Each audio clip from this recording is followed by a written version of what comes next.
तो दोस्तों स्वागत है आप सभी का हमारे चैनल की एक और कमाल की वीडियो के अंदर। इंडिया में आज के दिन ट्रांसफॉर्मर्स मूवी फ्रेंचाइजी की एक बिल्कुल ही नई film transformers rise of the beast release हो चुकी है और अब तक इस मूवी को बहुत सारे फैंस ने देख भी लिया है। लेकिन फिर भी अगर कोई ट्रांसफॉर्मर फैन इस मूवी को थिएटर्स में नहीं देख पाए तो उन्हीं सारे फैंस के लिए हम ये वीडियो बना रहे हैं। इस वीडियो के अंदर हम transformers rise of the beast movie का एक्सप्लेन करेंगे और आप सभी को इस पूरी मूवी की स्टोरी को डिटेल में बताएंगे। तो ये वीडियो बहुत ही धमाकेदार होने वाली है, इसीलिए आप इस वीडियो को पूरा एंड तक जरूर देखें। और अगर आपको ये वीडियो पसंद आती है तो आप इस वीडियो को लाइक भी जरूर करें। साथ ही साथ अगर आप सभी को ट्रांसफॉर्मर्स टॉपिक के ऊपर वीडियोस देखना अच्छा लगता है तो हमने इस वीडियो से पहले 15 सबसे पावरफुल ट्रांसफॉर्मर्स के ऊपर एक वीडियो बना रखी है, जिस वीडियो के अंदर हमने रैंक किया है सबसे पावरफुल ट्रांसफॉर्मर्स को। तो आप हमारे चैनल में जाकर उस वीडियो को भी जरूर देखना, क्योंकि आप सबको वो वीडियो बहुत पसंद आएगी। साथ ही साथ उस वीडियो का लिंक मैं इसी वीडियो के डिस्क्रिप्शन में भी डाल दूंगा, ताकि आप सभी एक ही क्लिक से उस वीडियो को एक्सेस कर पाएं। तो फिर आइए अब हम बिना किसी देरी के आज की इस कमाल की वीडियो को स्टार्ट करते हैं और जानते हैं transformers rise of the beast movie की स्टोरी को। Zombie apocalypse.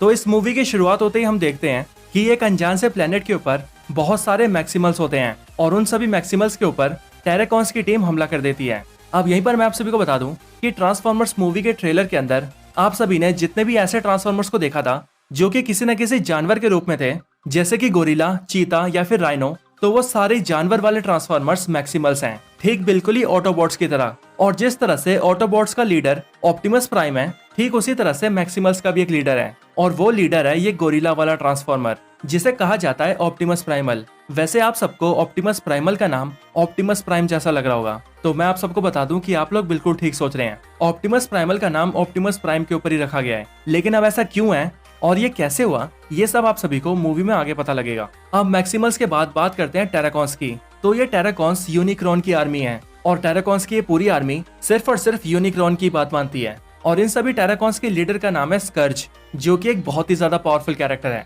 अब मूवी के अंदर हम ये देखते हैं कि इस अनजान से प्लेनेट के ऊपर जहाँ पर मैक्सिमल्स रहते हैं, वहां पर यूनिक्रॉन अपनी टीम के साथ मिलकर, यानी कि सारे टेराकॉन्स के साथ मिलकर उन सब के ऊपर अटैक कर देता है। और क्योंकि यूनिक्रॉन खुद एक प्लेनेट से भी ज्यादा बड़ा है, इसीलिए वो इस प्लेनेट के अंदर टेराकॉन्स को भेजता है, ताकि टेराकॉन्स मैक्सिमल्स के हाथों से एक की को ले आए, एक ऐसी की यानी कि एक ऐसी चाबी जो कि यूनिक्रॉन को चाहिए। और अगर यूनिक्रॉन ने इस चाबी को हासिल कर लिया तो फिर वो इस चाबी की मदद से टाइम और स्पेस के एक पोर्टल को खोल सकता है, और फिर वो उस पोर्टल के जरिए किसी भी प्लेनेट के पास जा सकता है और उस प्लेनेट को खा सकता है। इसके साथ ही इस पोर्टल के जरिए वो न सिर्फ पास्ट में जा सकता है बल्कि कई साल आगे फ्यूचर में भी जा सकता है। और ये तो आप सभी जानते हैं कि यूनिक्रॉन प्लैनेट्स को खाता है, बिल्कुल गैलेक्टस की तरह, और इसी से उसकी भूख शांत होती है। और मैक्सिमल्स ये जानते हैं कि अगर यूनिक्रॉन के हाथ में ये चाबी आ गई तो फिर वो पूरे यूनिवर्स को ही मिटा देगा, इसीलिए मैक्सिमल्स इस चाबी की हिफाजत कर रहे हैं। अब जब टेराकॉन्स मैक्सिमल्स के हाथों से चाबी लेने जाते हैं तब उन दोनों आर्मीज के बीच बहुत खतरनाक फाइट होती है। लेकिन आखिर में मैक्सिमल्स का जो लीडर होता है,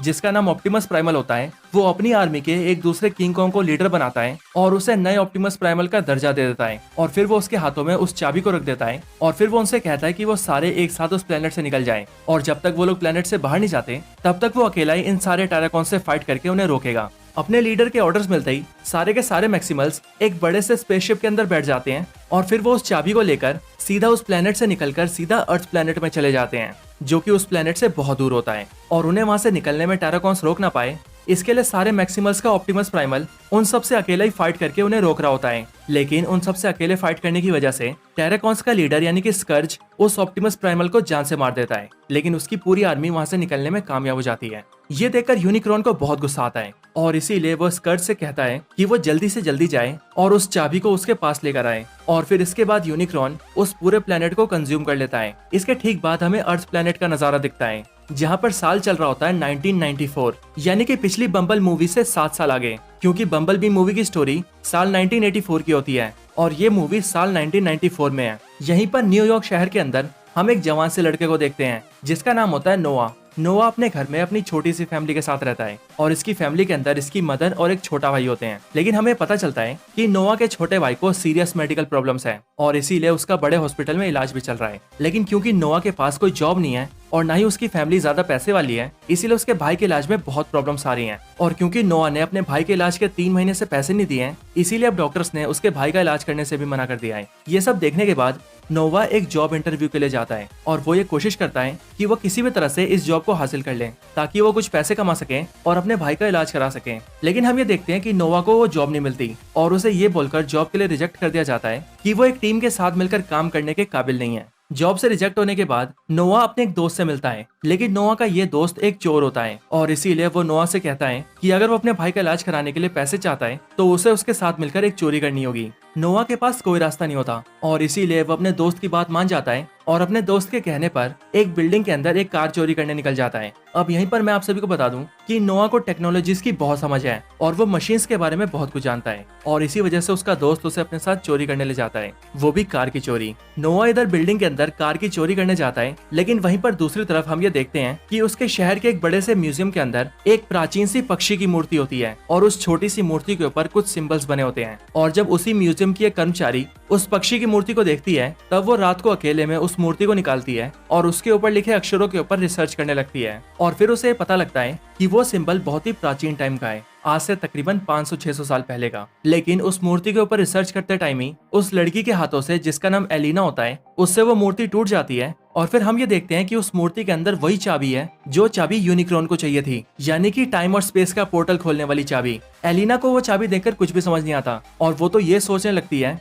कि उसने गलती से इस मूर्ति को तोड़ दिया है। लेकिन जैसे ही मूर्ति के टूटने के बाद चाबी बाहर निकलती है, वैसे ही कुछ ही देर में वो चाबी चमकने लगती है और फिर तभी उस चाबी के अंदर से एक बहुत जोर की लाइट निकलती है, एक ऐसी लाइट जो कि आसमान में हर तरफ चमकने लगती है। लेकिन वो एक ऐसी मिस्टिकल लाइट होती है जो कि किसी भी इंसान को नहीं दिखती, बल्कि वो दिखती है ऑटोबॉट्स को। उसी लाइट को ऑप्टिमस प्राइम देखता है जो कि उस टाइम पर अपने ट्रक वाले फॉर्म में होता है और फिर उस लाइट को देखते ही वो ये समझ जाता है कि वो लाइट उसी चाबी से आ रही है जो चाबी टाइम और स्पेस में पोर्टल खोल सकती है। अब यहीं पर मैं आप सभी को बताना चाहूंगा कि वो चाबी इतनी पावरफुल है कि वो पूरे यूनिवर्स में किसी को भी कहीं भी टेलीपोर्ट कर सकती है और साथ ही साथ टाइम में भी कहीं भी ले जा सकती है। और ऑटोबॉट्स भी ये बात जानते हैं कि यूनिक्रॉन उस चाबी के पीछे पड़ा है, लेकिन ऑटोबॉट्स को ये भी पता है कि अगर वो लोग किसी तरह से उस चाबी को हासिल कर लेंगे तो वो सब उसकी मदद से अपने ग्रह पर वापस जा सकते हैं, यानी कि साइबरट्रॉन पर। उस चाबी से निकलती लाइट को देखते ही ऑप्टिमस प्राइम सारे ऑटोबॉट से कम्युनिकेट करता है और उन सभी को अपने बेस पर आने के लिए कहता है, यानी कि अपने अड्डे पर। और फिर ऑप्टिमस प्राइम का सिग्नल मिलते ही हम ये देखते हैं कि सारे ऑटोबॉट्स जो कि कार और बाइक्स के फॉर्म में अलग अलग जगहों पर छुपे हुए थे, वो एक एक करके बाहर आने लगते हैं और सीधा अपने अड्डे की तरफ निकल जाते हैं। इसके बाद दूसरी तरफ हम नोआ को देखते हैं जो कि कार को चोरी करने के लिए एक कार के अंदर घुस जाता है। लेकिन जैसे ही वो उस कार के अंदर घुसता है, वैसे ही हमें पता लगता है कि वो कार भी एक ट्रांसफॉर्मर है और इसीलिए कार में घुसते ही जैसे ही नोआ कार को स्टार्ट करने की कोशिश करता है, वैसे उस कार के अंदर से ऑप्टिमस प्राइम की आवाज आती है जो कि उस कार को कहती है, मिराज तुम्हें जल्दी से जल्दी अड्डे पर आना है। और फिर यहीं से हमें पता लगता है कि इस ट्रांसफॉर्मर का नाम मिराज है। ये आवाज सुनकर नोआ को तो कुछ भी समझ नहीं आता और वो ये सोचने लगता है कि ये आवाज उस कार की रेडियो से आई होगी। लेकिन ऑप्टिमस प्राइम का सिग्नल मिलते ही मिराज वहीं पर स्टार्ट हो जाता है और वो तेजी से भागते हुए नोआ को लेकर सीधा अपने अड्डे पर जाता है। इसके बाद हम ये देखते हैं कि एक एक करके सारे ऑटोबॉट्स अपने अड्डे पर इकट्ठा होते हैं। लेकिन फिर यहीं पर ऑप्टिमस प्राइम जैसे ये देखता है कि मिराज वहाँ पर एक इंसान को लेकर आया है, वैसे ही वो मिराज के ऊपर गुस्सा होता है और वो उससे कहता है कि तुम इंसान को क्यों लाए हो। लेकिन मिराज जो कि बहुत मजाकिया होता है, वो ऑप्टिमस प्राइम से कहता है कि चिंता करने वाली कोई बात नहीं है, क्योंकि जब ये लड़का मेरे अंदर बैठा था तब मैंने इसकी बातें सुनी थी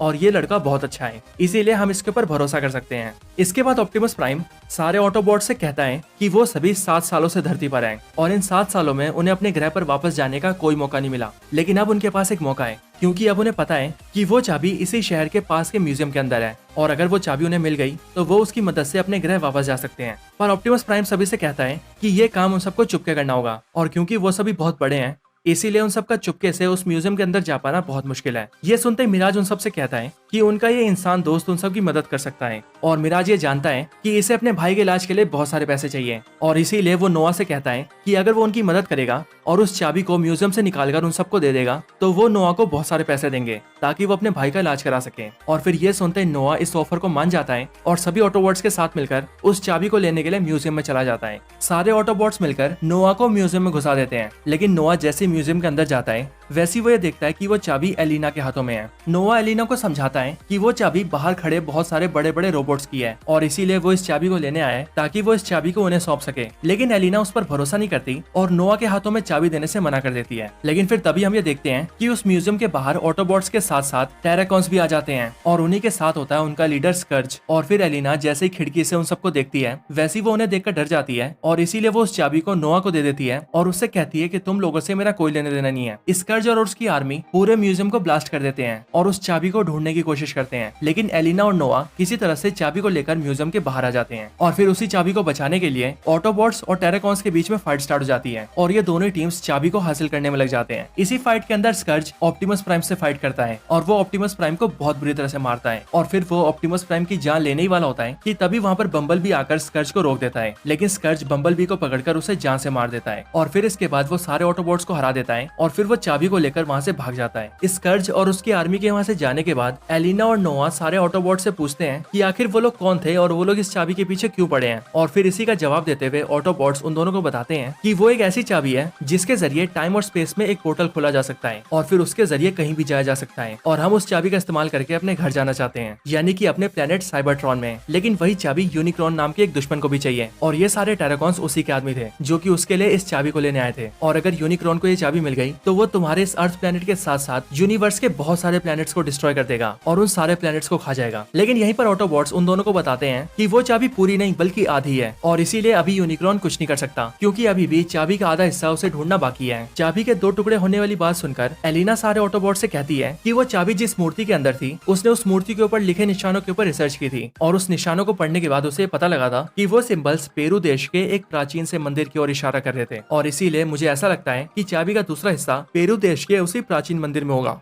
इसके बाद ही एलिना और नोआ सारे ऑटोबॉट्स के साथ मिलकर सीधा पेरू देश जाते हैं और वहां पहुंचकर उस प्राचीन मंदिर में जाते हैं। उस मंदिर की गुफाएं बहुत छोटी छोटी होती है, इसीलिए सारे ऑटोबॉट्स ये फैसला करते हैं कि एलिना और नोआ उस मंदिर की गुफाओं में जाएंगे और चाबी के दूसरे हिस्से को ढूंढ कर लाएंगे। और क्योंकि स्काउट्स और उसकी पूरी टीम इस चाबी के दूसरे हिस्से के पीछे पड़ी है, इसीलिए सारे ऑटोबॉट्स इस मंदिर की गुफा के बाहर रहकर स्काउट्स के आने का इंतजार करेंगे ताकि अगर स्काउट्स यहाँ पर आता है तो वो लोग इस चाबी के दूसरे हिस्से को उनके हाथ आने से रोकेंगे। लेकिन इनके प्लान बनाने के कुछ टाइम बाद ही हम ये देखते हैं कि स्काउट्स और उसके साथी दूर से इन सब के ऊपर ऑब्जर्व कर रहे थे और स्काउट्स अपनी टीम से कह रहा था कि हमें पता है कि ये लोग यहाँ पर चाबी लेने आए हैं और एक बार ये लोग चाबी को बाहर निकालेंगे तो हम इनसे चाबी छीन लेंगे, ठीक बिल्कुल पहले की तरह। एलिना और नोआ जैसे ही मंदिर के गुफा के अंदर आते हैं वैसे उस गुफा के अंदर उन्हें एक बड़ा सा पत्थर का बॉक्स मिलता है और जैसे ही वो दोनों उस पत्थर के बॉक्स को खोलते हैं वैसे ही उन्हें ऐसा लगता है कि उस बॉक्स के अंदर चाबी का दूसरा हिस्सा है, लेकिन वो बॉक्स खाली होता है और उस बॉक्स के अंदर कई सारे निशान बने होते हैं और एलिना को ऐसा लगता है कि ये निशान जरूरी हो सकते हैं, इसीलिए वो उन निशानों को कॉपी कर लेती है और अपनी कॉपी के अंदर नोट डाउन कर लेती है। लेकिन गुफा के बाहर स्कर्ज अपनी आर्मी के साथ खड़ा होता है और उसे ऐसा लगता है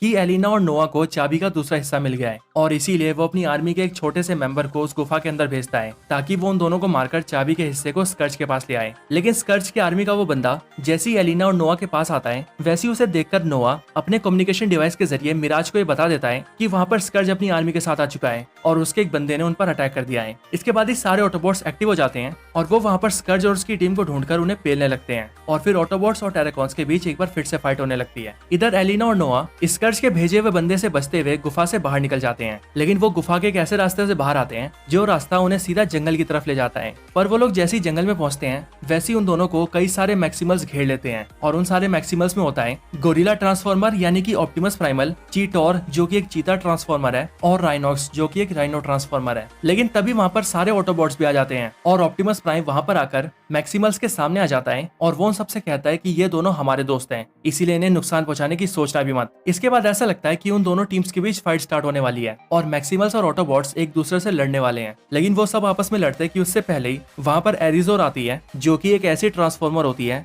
जो कि ईगल के शेप में होती है और वो वहाँ पर आकर दोनों टीम्स को एक दूसरे के बारे में बताती है और मैक्सिमल्स को ऑटोबॉट्स से मिलवाती है। ऑटोबॉट्स से मिलने के बाद प्राइमल्स का लीडर ऑप्टिमस प्राइमल ऑटोबॉट्स के लीडर ऑप्टिमस प्राइम से कहता है कि हम सारे पास्ट और फ्यूचर के ट्रांसफॉर्मर्स हैं और मैं हूं इन सारे मैक्सिमल्स का लीडर ऑप्टिमस प्राइमल और मेरा ये नाम ऑप्टिमस प्राइमल तुम्हारे नाम ऑप्टिमस प्राइम के ऊपर रखा गया है क्योंकि आने वाले फ्यूचर में ऑप्टिमस प्राइम यानी कि तुम एक बहुत बड़ा योद्धा बनोगे और मुझे इस बात का गर्व है कि मुझे तुम जैसे योद्धा का नाम मिला है। इसके बाद ऑप्टिमस प्राइम सारे मैक्सिमल से पूछता है कि इस गुफा के अंदर चाबी का दूसरा हिस्सा नहीं है, तो क्या तुम लोग जानते हो कि वो चाबी का दूसरा हिस्सा कहाँ पर है? ये सुनते ही मैक्सिमल्स का हेड ऑप्टिमस प्राइमल यानी कि ये किंग कॉन्ग ऑप्टिमस प्राइम को बताता है कि मैं जानता था कि उस गुफा के अंदर से कभी न कभी कोई चाबी निकालने की कोशिश करेगा और इसीलिए मैंने चाबी को कहीं और छुपा दिया है। इसके बाद वो सभी को अपने साथ आने के लिए कहता है और फिर वो सभी को लेकर सीधा एक कबीले के पास जाता है और उस कबीले के हेड से लोकल लैंग्वेज में बात करता है, जिसके बाद उस कबीले का वो हेड अपने घर के अंदर से उस चाबी का दूसरा हिस्सा लेकर आता है और फिर वो चाबी के दूसरे हिस्से को लेकर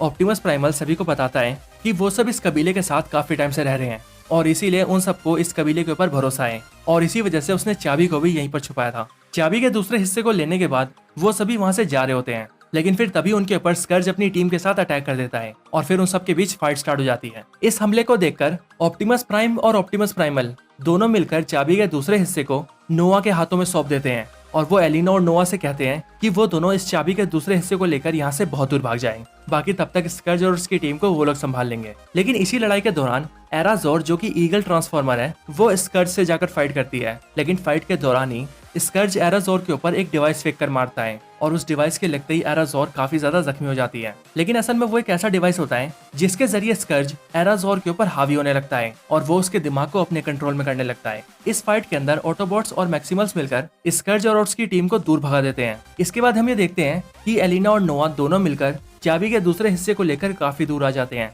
लेकिन फिर तभी एराजोर के दिमाग के ऊपर स्कर्ज हावी होने लगता है और वो उसे अपने कंट्रोल में कर लेता है। जिसके बाद एराजोर सीधा उड़कर एलिना और नोआ के पास जाती है और उनसे चाबी के दूसरे हिस्से को ले लेती है और फिर वो उसे ले जाकर सीधा चाबी के दूसरे हिस्से को स्कर्ज को दे देती है। जिसके बाद स्कर्ज अपनी टीम के साथ वहां से निकल जाता है और फिर इसी के साथ स्कर्ज के हाथों में चाबी के दोनों हिस्से आ जाते हैं। ये देखकर सारे ऑटोबॉट्स और मैक्सिमल्स स्कर्ज का पीछा करने लगते हैं और वो उसे रोकने के लिए चाहते हैं, लेकिन सभी को अपने पीछे आता देखकर स्कर्ज एराजोर के दिमाग के ऊपर कंट्रोल करता है और उसे मैसेज देता है कि वो उसे यहाँ से निकलने दे और जब तक वो वहाँ से निकल नहीं जाता तब तक वो ऑटोबॉट्स और मैक्सिमल्स के ऊपर अटैक करें। इसके बाद ही एराजोर अपने दोस्तों के ऊपर ही हमला कर देती है और स्कर्ज के काबू में होने की वजह से वो उन सब के ऊपर वार करने लगती है। इसके बाद ही एराजोर एलिना को अपने पंजों में उठा लेती है और उसकी जान लेने की कोशिश करती है, लेकिन फिर ये देखकर एलिना को बचाने के लिए मैक्सिमल्स का लीडर ऑप्टिमस प्राइमल एराजोर के ऊपर कूद जाता है और एलिना को उसके हाथों से बचा लेता है और फिर ना चाहते हुए भी उसे एराजोर को जान से मारना पड़ता है, क्योंकि ऑप्टिमस प्राइमल ये समझ चुका था कि अगर वो एराजोर को नहीं मारेगा तो वो उनके लिए और बड़ी मुसीबत बनेगी और क्योंकि वो स्कर्ज के काबू में है इसीलिए वो उनके ऊपर ही वार करती रहेगी। इसके बाद ही ऑटोबॉट्स और मैक्सिमल्स मिलकर सीधा अपने अड्डे पर जाते हैं और वहीं पर हम ये देखते हैं कि ऑटोबॉट्स अपने साथ बम्बल बी की बॉडी भी लाए हैं और फिर सारे ऑटोबॉट्स मिलकर बम्बल बी की बॉडी को एक एनर्जोन के सोर्स के ऊपर लेटा देते हैं ताकि बम्बल बी को एनर्जोन की पावर मिलती रहे और अगर बम्बल बी के बचने के थोड़ी सी भी उम्मीद हो तो बम्बल बी उससे वापस जिंदा हो सके। इसके बाद मैक्सिमल्स और ऑटोबॉट्स ये प्लान बनाते हैं कि उन्हें किसी भी हाल में स्कर्ज और यूनिक्रॉन को अपने प्लान को कामयाब करने से रोकना होगा और फिर इसी प्लान में एलिना उन सबको बताती है कि गुफा के अंदर उसे कुछ निशान दिखे थे और उसने उन निशान के बारे में जाना है और वो निशान ऐसे हैं कि उन निशानों की मदद से उस चाबी से खुले हुए पोर्टल को रोका जा सकता है। इसके बाद ही वो सारे ये डिसाइड करते हैं कि वो सब जाकर स्कर्ज और उसकी पूरी आर्मी का सामना करेंगे और उसी दौरान एलिना इस निशान की मदद से उस पोर्टल को बंद कर देगी। इसके बाद ही दूसरी तरफ हम ये देखते हैं कि स्कर्ज अपनी आर्मी के साथ मिलकर फटाफट से चाबी को एक्टिवेट कर देता है और पोर्टल को खोलना स्टार्ट कर देता है और उस पोर्टल के खुलते ही हम ये देखते हैं कि यूनिक्रॉन धीरे धीरे करके उस पोर्टल के जरिए अर्थ पर आ रहा है और अगर यूनिक्रॉन पोर्टल के जरिए अर्थ पर पहुंच जाता तो वो एक ही बार में पूरे अर्थ को खा जाता और फिर वो निकल जाता यूनिवर्स के दूसरे प्लैनेट्स को खाने। पोर्टल को खुलता हुआ देखकर ऑटोबॉट्स और मैक्सिमल्स ये समझ जाते हैं कि अब उनके पास ज्यादा टाइम नहीं है और फिर इसीलिए वो सारे एक साथ मिलकर स्कर्ज और उसकी पूरी आर्मी पर अटैक कर देते हैं। लेकिन स्कर्ज वहाँ पर अपनी आर्मी के और भी बहुत सारे मेंबर्स को बुला लेता है, जिसके बाद उन दोनों आर्मीज के बीच फाइट स्टार्ट हो जाती है। फाइट के दौरान ही एलिना धीरे से जाकर उस चाबी की तरफ बढ़ने लगती है ताकि वो उस चाबी को ऑफ कर सके और पोर्टल को बंद कर सके। लेकिन तभी स्कर्ज की नजर नोआ पर पड़ती है और वो नोआ को जान से मारने आता है, लेकिन वो नोआ के ऊपर अटैक करता है कि उससे पहले ही मिराज उन दोनों के बीच में आ जाता है और वो नोआ के अटैक को खुद पर झेल लेता है। लेकिन स्कर्ज धीरे धीरे करके मिराज के ऊपर और भी कई सारे अटैक्स करता है और मिराज के कई सारे टुकड़े कर देता है। लेकिन इसके बाद वो नोआ को मार पाता कि उससे पहले ही ऑप्टिमस प्राइम वहाँ पर आकर स्कर्ज को रोक देता है और उससे फाइट करने लगता है। मिराज की ये हालत देखकर नोआ को बहुत बुरा लगता है, लेकिन फिर तभी मिराज धीरे से बोलता है कि अब वो अपने पैरों पर खड़े होने की हालत में नहीं है, लेकिन वो ये चाहता है कि अब उसे नोआ कंट्रोल करे और फिर ये बोलते ही वो नोआ की बॉडी से चिपक जाता है और नोआ देखने में बिल्कुल एक ट्रांसफॉर्मर बन जाता है। इसके बाद ऑप्टिमस प्राइम और नोआ दोनों मिलकर स्कर्ज से फाइट करने लगते हैं। इधर जब एलिना चाबी के पास के डिस्प्ले के अंदर उस कोड को डालने जाती है जिससे कि पोर्टल बंद हो सके,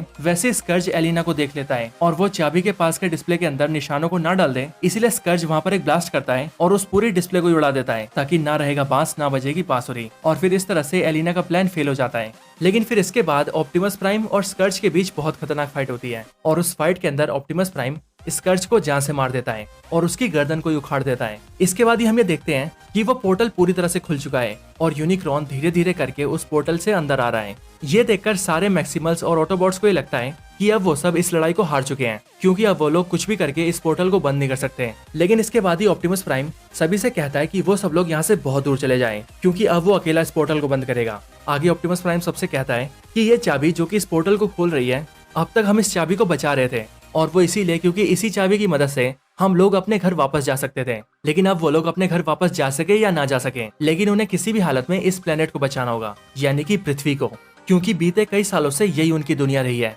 और अब वो लोग अपनी इस दुनिया को नहीं खो सकते। इसके बाद ये ऑप्टिमस प्राइम सीधा उस चाबी के पास जाता है और वो अपनी पूरी ताकत लगाकर उस चाबी के ऊपर अटैक करता है, जिससे चाबी के कई टुकड़े हो जाते हैं और वो चाबी पूरी तरह से टूट जाती है। जिसके बाद ही वो पोर्टल धीरे धीरे करके वापस बंद होने लगता है और यूनिक्रॉन एक बार फिर से अपनी जगह पर फंस जाता है। इसी के साथ ही हम लोग ये भी देखते हैं कि जब पोर्टल पूरी तरह से खुला होता है, तब जैसे यूनिक्रॉन उसके जरिए अंदर आने की कोशिश करता है, वैसे उसके इम्पैक्ट की वजह से वहाँ के आसपास के एनर्जोन का लेवल बहुत ज्यादा बढ़ जाता है। और क्योंकि बम्बल भी एक एनर्जोन के सोर्स के ऊपर लेटा होता है, इसीलिए वहाँ पर भी एनर्जोन की बहुत सारी मात्रा आ जाती है और इसीलिए बम्बल भी एनर्जोन की मात्रा से जाग जाता है, यानी कि बम्बल भी वापस जिंदा हो जाता है। और ये सब कुछ टाइम पहले होता है, इसीलिए आखिरी लड़ाई के अंदर ऑटोबॉट्स और मैक्सिमल्स का साथ बम्बल भी देता है और फिर उन सबकी कड़ी मेहनत और ऑप्टिमस प्राइम की वजह से वो लोग उस पोर्टल को बंद कर देते हैं, जिसके बाद सब कुछ ठीक हो जाता है। इसके बाद मैक्सिमल्स और ऑटोबॉट्स अपनी अपनी लाइफ में वापस लौट जाते हैं और एलिना और नोआ भी अपनी अपनी लाइफ में लौट जाते हैं। इसके बाद हम सब ये देखते हैं कि नोआ को एक जॉब इंटरव्यू के लिए बुलाया जाता है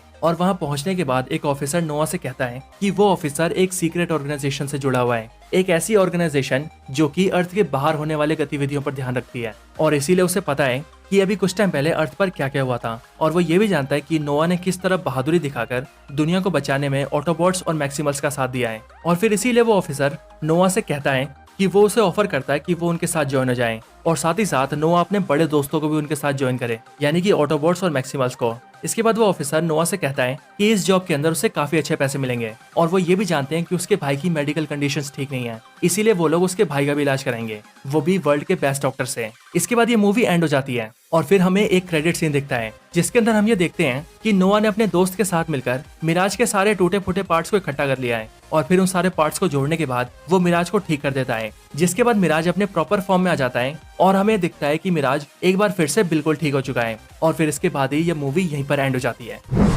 तो दोस्तों यही थी video transformers rise of the beast movie के ऊपर। आपको इस मूवी की कंप्लीट स्टोरी और हमारा एक्सप्लेनेशन कैसा लगा, ये आप हमें कमेंट्स में बता सकते हैं। साथ ही साथ आप सभी ट्रांसफॉर्मर्स के टॉपिक के ऊपर अगली वीडियो कौन सी देखना चाहते हैं, आप कमेंट्स में वो भी बता सकते हैं। इसके साथ ही अगर आप सबको ये वीडियो पसंद आई हो तो आप सभी वीडियो को लाइक जरूर करें और हमारे चैनल को सब्सक्राइब नहीं किया है तो अभी कभी सब्सक्राइब भी कर लें। बाकी मैं आप सबसे मिलता हूँ ऐसी किसी और बेहतरीन वीडियो में, तब तक के लिए गुड बाय।